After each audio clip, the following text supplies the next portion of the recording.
दोस्तों, कितना हसीन था हम लोग का भोजपुरी इंडस्ट्री। सभी कलाकार आपस में मिलकर रहते थे। न पवन खेसारी का दुश्मनी था, अगर था तो सिर्फ प्यार। पहले ये सभी क्लिप देखो। जब से मैं खेसारी को जानता हूँ और जब तक मेरे शरीर में सांस रहेगा तब तक जानूंगा कि मेरा छोटा भाई है।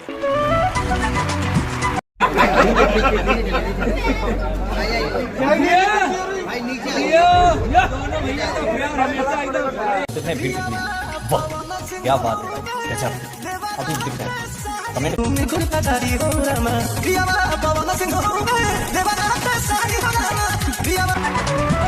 बट एक चीज का रिक्वेस्ट करूंगा बड़ा भाई होने के भी नाते, अपने बड़े भाई के सामने, कि अगर हमसे कुछ गलती होती है तो आप मुझे मैसेज करो, भैया आपने ऐसा क्यों किया, मैं उसका जवाब दूंगा।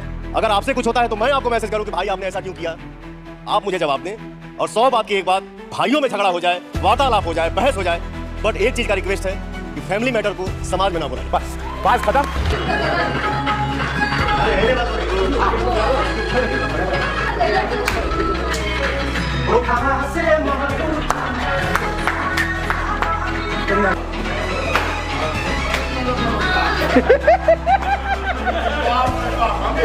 सवाल है मेरे पवन भैया का, तो ये पवन सिंह बाद में है, सबसे पहले मेरे पिता समान है ये।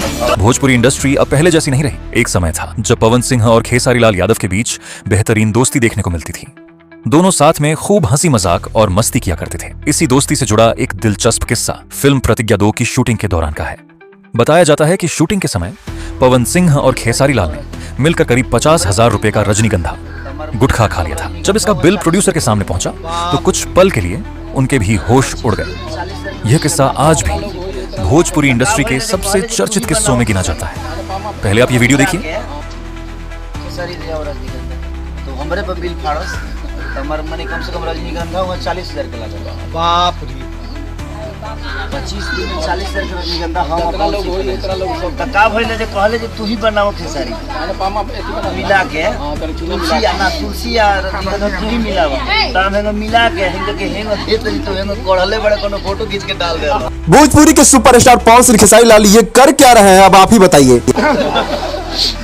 ये है भोजपुरी के दिग्गज स्टार रजनीगंधा। अच्छा हाँ, रोका ना तू का हो कोई रहता रहो सुन लिया किराए में फोन पे घर पे। कितनी गहरी दोस्ती थी ना दोनों भाइयों में। ऐसा लगता था जैसे दोनों एक दूसरे की कामयाबी को अपनी कामयाबी मानते हों। संघर्ष के दिनों से लेकर सुपरस्टार बनने तक दोनों ने एक दूसरे का साथ दिया। और मैं आज भी मानता हूं कि अगर पवन सिंह और खेसारी लाल यादव एक साथ किसी बड़ी फिल्म में नजर आ जाएं तो भोजपुरी इंडस्ट्री में फिर से एक नया इतिहास बन सकता है। लेकिन सबसे बड़ा सवाल यही है, आखिर ऐसी क्या बात हुई कि कभी जिगरी दोस्त कहे जाने वाले ये दो सितारे आज एक दूसरे से दूर हो गए। दोस्तों,